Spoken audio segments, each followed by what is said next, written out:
Hello, everybody. I'm Rob Wallace here in St. Paul, Minnesota. I'm an evolutionary epidemiologist with the People's CDC here with an update on the COVID-19 pandemic. With all that's going on with the end of the federal public health emergency, we'll be splitting this week's episode to two parts. In the first part, we'll cover the state of global COVID and the state of U.S. COVID, including changes to what COVID data are still now available. In the second part, we'll review what the end of the public health emergency means big picture politically. We begin both parts with a commentary from Beth Blower and colleagues, the team that helped lead the effort to build the Johns Hopkins Coronavirus Resource Center. If you remember from its very beginning, our COVID This Week broadcast drew upon the Resource Center for data until its end. We stopped in March, the team writes, not because the pandemic is over, it isn't, but because much of the vital public health information we need is no longer available. Unfortunately, the team continues, nearly all states have stopped frequent public reporting of new cases and deaths, making it difficult to enable us to see how the virus is trending. And the widespread use of at-home tests has meant that most positive results almost never get recorded in public health databases, making it virtually impossible to detect and monitor outbreaks in a timely way. Almost as soon as local and state governments amassed the capacities to keep the public informed, the commentary continues, we began to see across-the-board declines in the quality and availability of the information they were sharing. Understaffed local health departments had difficulty sustaining testing and data collection efforts. In the second year of the pandemic, many began to focus on the distribution of vaccines. Politicized rhetoric about vaccines also drove decisions in some parts of the country to end data reporting. As of this spring, only 7 states continued to publish data on cases and deaths more than once a week. The team continues.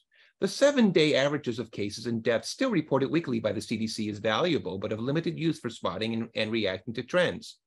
As testing data has declined and the public health emergency is about to end, hospitalization data collected and reported by the U.S. Department of Health and Human Services is the best information available, but it is insufficient to fully track and understand the pandemic because hospitalizations lag several weeks beyond infections, end quote. And while the op-ed addresses U.S. data, the same can be said about data from around the world.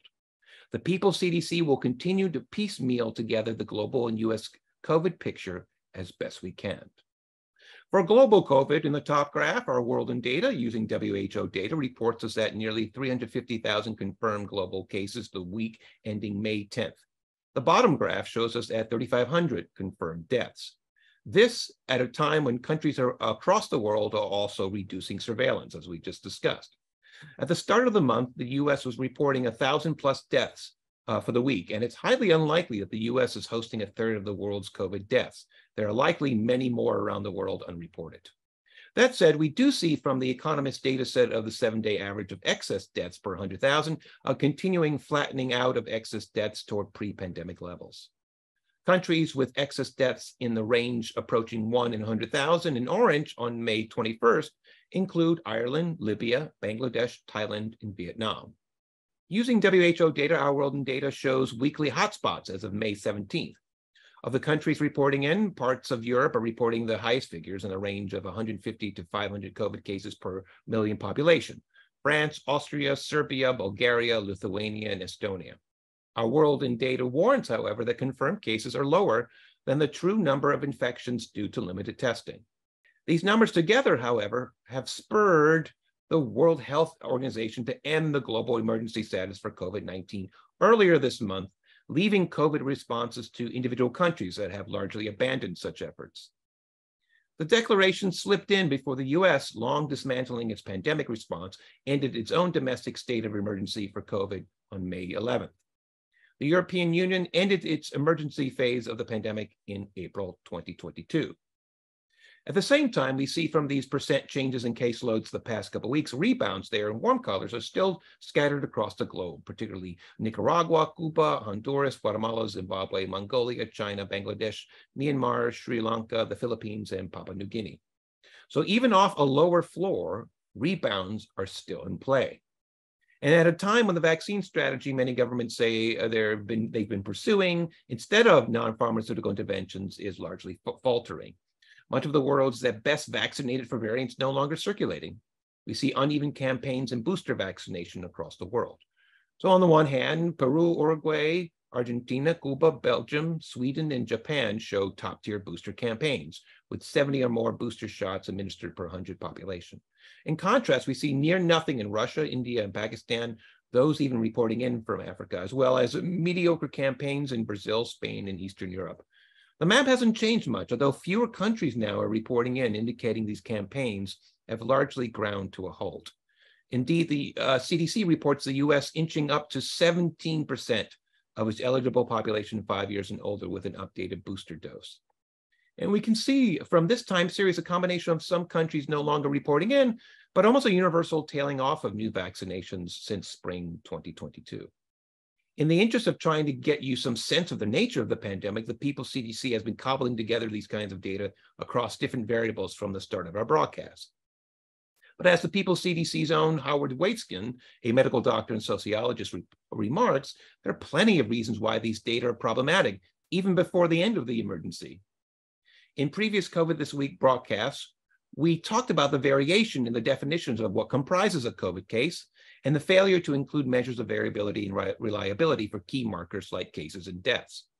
This episode will discuss what case reports misrepresent even before the tailing off of state reporting, and will offer perhaps a better approach. Most COVID numbers are based on hospital reports of people who show up sick or those with the resources to test themselves and report in. Neither are representative samples. Waitskin observes that, quote, random sampling that permits inferences about the characteristics of populations rarely has been implemented during the COVID-19 pandemic. That is, finding and reporting cases are subject to biases that limit the ability to draw conclusions about populations. For instance, Waitskin observes, if low-income essential workers do not have easy access to testing or treatment, the cases that are found and reported leave out many people in a population who are vulnerable to infection, hospitalization, and death. What to do instead? Waitskin continues, population-based sampling, by which we randomly sample people and test them out there in the world, as shown here. Population-based sampling permits more meaningful inferences about populations. Such research has emerged to a very limited extent in some parts of the world, but the lack of widespread implementation has hindered accurate surveillance of incidence and prevalence, as well as hospitalization and mortality, end quote. Meanwhile, the mediocre vaccination campaigns, hand in hand with the rollback in the non-pharmaceutical campaigns that successful vaccination depends on, have been taking place alongside the continuing emergence of multiple Omicron subvariants now circulating across large expanses of the world. XBB 1.5 is surged across the world, although is not being reported elsewhere, including here in Belgium, Italy, Spain, and the UK. For other countries, we're drawing from covariants.org. We see a wider mix in China, BA 2.75, XBB, XBB 1.5, and XBB 1.16. Japan is hosting BQ1, BA5, and XBB 1.5. Singapore is hosting Omicron old-timer, BA2, BA 2.75, XBB, XBB 1.5, and XBB 1.6. And lastly, South Korea is showing 4 of those 5, BA 2.75, XBB, XBB 1.5, and XBB 1.6. Joining what Raj Narayanan shows is the world diversity of sequences the past 20 days as of May 20th. Yes, XBB 1.5 is leading the way in light blue, in part due to the sampling bias toward high-income countries. But we see many subvariants and sublineages in play, including many XBBs, including XBB 1.9.1 in forest green, and XBB 1.1.6 in purple, as well as EG.1 and FL.4, among others. These new variants mean evolution is still in play. Evolutionary virologist Jesse Bloom developed a SARS-2 antibody escape calculator based on Yunlong Cao's new dataset and Bloom's lab's calculations from 2022. The higher the blue line, the more mutations at the virus's receptor binding site escape the host antibodies. Those mutations in green are tolerated enough to allow continuing affinity with the host ACE2 receptor the virus uses to enter the host cell. Those in brown cost ACE2 affinity, but as noted here, can continue to work with enough compensatory evolution elsewhere in the spike protein or even other molecules entirely.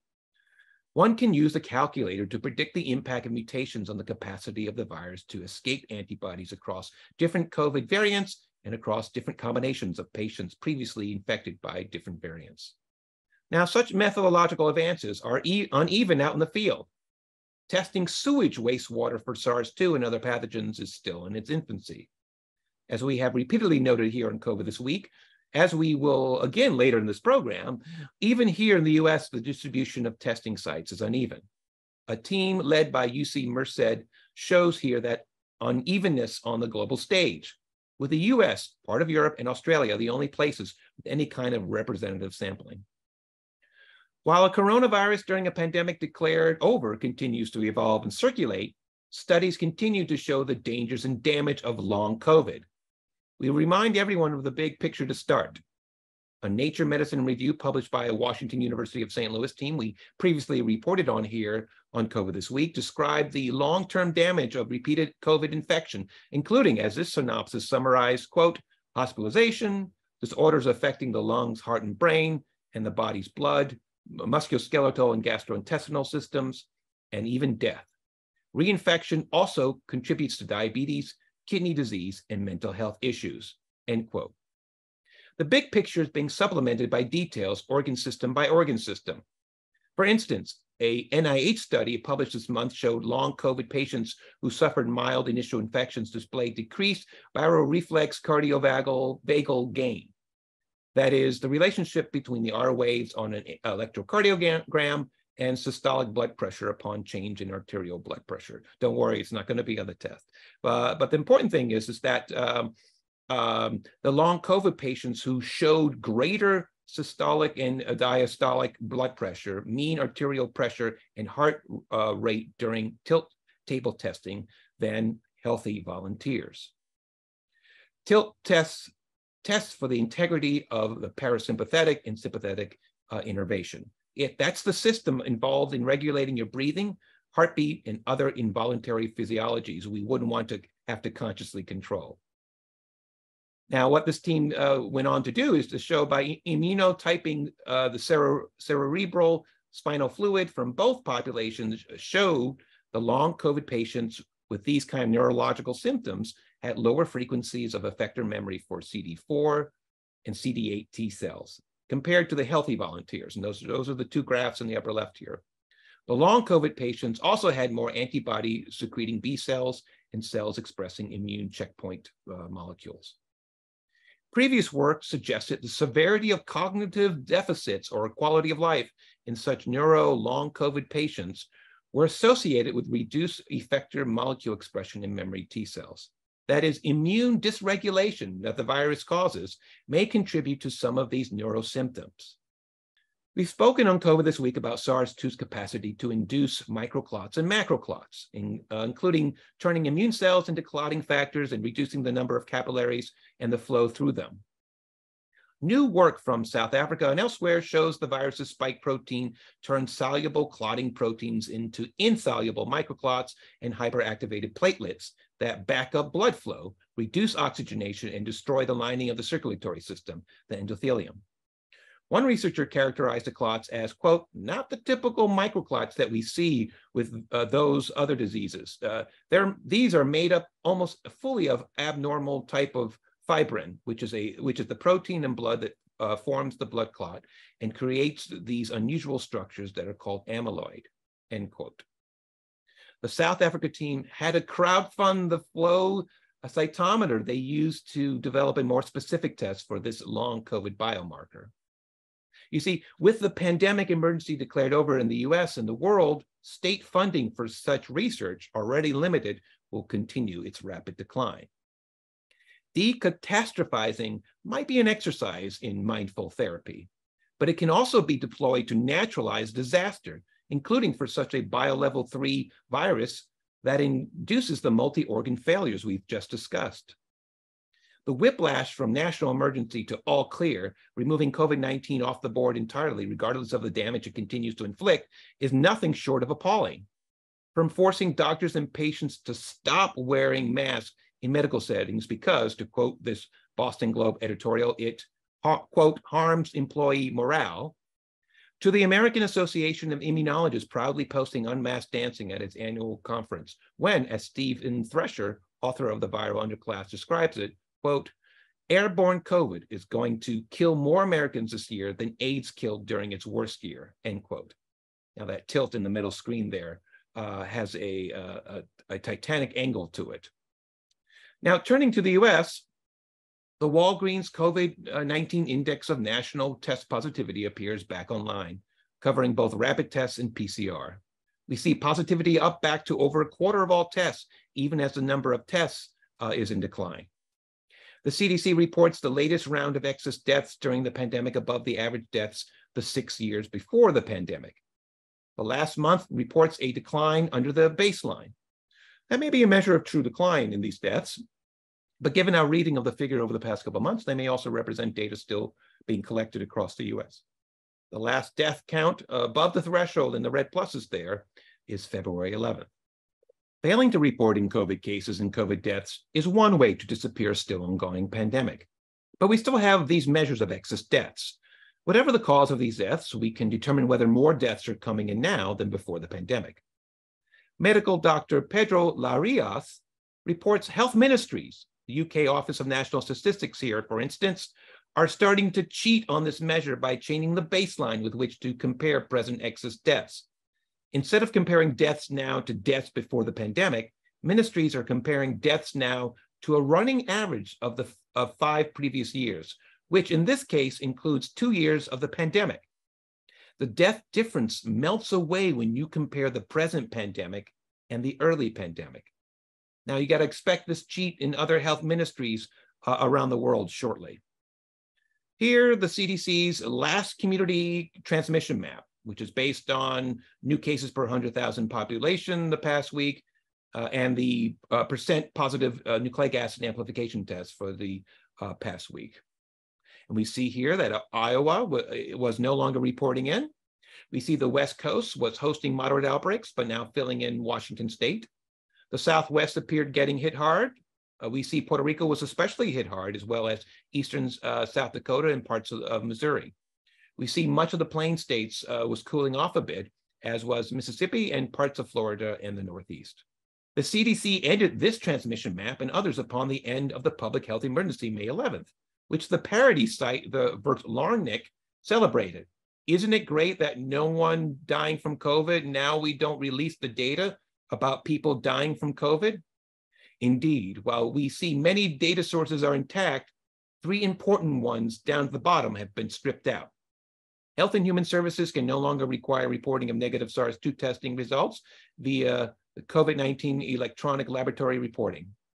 That was on the way out anyway, as Silk's team reports here, quote, since a peak of approximately 17.4 million nucleic acid amplification tests, or NATs, performed weekly in January 2022, coinciding with the Omicron variant surge, the reported weekly volume of such tests performed declined to less than 1 million by April 26, 2023. This decline is related in part to increased use of antigen tests as well as at-home testing, end quote. Without the NAT tests, the community transmission maps are finished, which implies home tests without requiring reporting trades in national public health surveillance for individual convenience. National and regional trends in positivity, no longer state or county level, will be based on the national respiratory and enteric virus surveillance systems of approximately 450 clinical, public health, and commercial laboratories that only voluntarily submit weekly data on numbers of positive test results and total tests performed. With the end of the declared emergency, counties and states are no longer obligated to reporting caseloads and deaths, a decline in reporting that was already in motion hand in glove with, quote, decreased laboratory testing, increased home testing, changes in reporting practices, and asymptomatic infections, end quote. Indeed, the CDC replaces the almost always all green map of community levels with another almost all green map of percentage of provisional deaths due to COVID. We no longer have access to the raw numbers of actual COVID deaths. So this is a projection of percentages. Public health researcher Andrew Wang reports that in also reducing the data hospitals are required to report from 62 to 44 data elements, CDC stripping out requirements that hospitals report hospital-acquired COVID infections. As the People's CDC previously reported on its weather report, those cases numbered 138,000 from January to early April alone. So people going into hospitals can get infected with COVID, and it's a large number of people. And now CDC is pushing us to not to know these things. So summing up, here's what Eris at Batula Somatics plots as the federal logistics at the end of the public health emergency. We have vaccines and Paxlovid while supplies last before shifting both to the commercial market. No more free tests, no more free ride on Medicaid. They're going to double check you to see if you still qualify in a way they didn't during the pandemic. Telehealth available for a couple more years. And then, of course, all the changes in the data that we discussed. Detecting SARS-2 in sewage wastewater remains in place. We see the levels of SARS-2 virus detected in the wastewater, in some ways a leading indicator of the pandemic, for May 1st through the 15th. In the orange and reds, we see plants at 60% or more of all the samples in SARS-2 detected, taken nationally since December 2021. And we see in a few spots here in the Southwest, a few plants in the industrial Midwest, Virginia, and the Carolinas, and a couple plants up in the whole of the Northeast. The country is almost entirely under 20% in the distribution of samples that we're reporting back all the way to December 2021. On the other hand, the more acute measure of changes in sewage loads over the past 15 days shows some areas heating up more than others. Here and there in the Pacific Northwest, especially Washington State, Colorado, through the industrial Midwest, Virginia, and the Carolinas, and up through here and there the Northeast. These could be threatening spikes, or they could be actually indicators of transient increases off a kind of lowering floor as the pandemic declines in the U.S., as far as we can tell from the numbers that we have. Here are the 7-day averages of fractions of hospital beds filled by COVID patients in 3,800 plus hospitals reporting May 6th to the 12th, mapped by the People's CDC's Les Schaffer. We see Seattle and LA cooling off and the Bay Area heating up. We see Dallas cooling off and Houston still warm. We see central Birmingham still hot, but hospitals in the suburban area cooler. We see the opposite pattern for the Twin Cities. The central cities appear cooled, but hospitals farther afield into rural areas appear hotter. New York City appears cooler, but Philadelphia still runs hot. Even with a pandemic emergency over, we see 3 hospitals at 35% or more of their beds occupied by COVID. One in Salt Lake City, one outside St. Louis, and a third in Massachusetts. To sum up, here's the People's CDC's version of our present community transmission by county as of May 11th, mapped again by Les Schaffer. This map, the last of its kind, now that the CDC no longer offers these data, shows the combo of caseloads and test positivity that the CDC plotted. But unlike the CDC, the People's CDC differentiated the high level of danger counties are subjected to beyond 10% COVID positivity into high, very high, and extremely high exposure. Down at the bottom, we see that the People's CDC also differentiated exposure by both the percent of counties and by the percent population. As we remarked earlier, Iowa wasn't reporting in. Overall, we see what was a continuing spatial contraction here in the US, including the West Coast, and including a Washington State that was on a trajectory of filling in more, suddenly cleared of all COVID. Washington State, I think in this point, is probably another Iowa.